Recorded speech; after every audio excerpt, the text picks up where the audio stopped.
Hello, I'm Cristina Marujos, and you're watching the Daily Market Comment at xm.com by Rafi Boyechian. Oil prices saw their biggest daily jump on record on Thursday after President Trump tweeted that Russia and Saudi Arabia are about to slash output. But just as traders began questioning the likelihood of the Saudis and Russians reaching a truce so quickly, the Kremlin poured cold water on Trump's claim that the Russian president had spoken with Saudi Arabia's crown prince. Brent crude shot up by nearly 40% before retreating sharply to end the day 21% higher, while WTI closed up almost 25%. Still, hopes are high that Russia and Saudi Arabia will be able to resolve their differences, as the Saudis have called for an OPEC Plus meeting, which is reported to take place on Monday.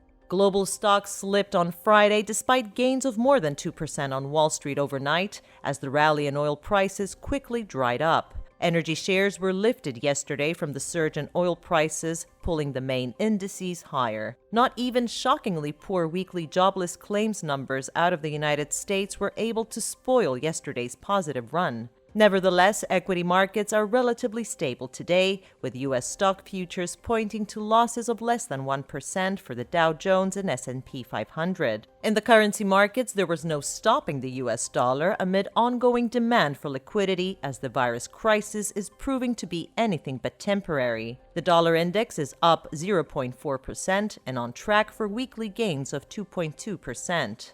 The opposite was true for the euro, extending its slide for the week to more than 3%. The euro has been dogged by concerns that EU leaders are not responding fast enough to the virus pandemic.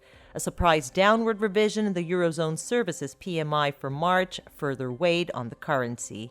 The Canadian dollar, meanwhile, barely budged today, showing only a muted response to the fluctuations in oil prices. All eyes later today will be on the non-farm payrolls report and the ISM non-manufacturing PMI out of the United States. Investors are likely to focus on the ISM survey to get a clearer idea of the virus damage on the economy so far. This was today's Daily Market Comment here at xm.com. Have a good weekend.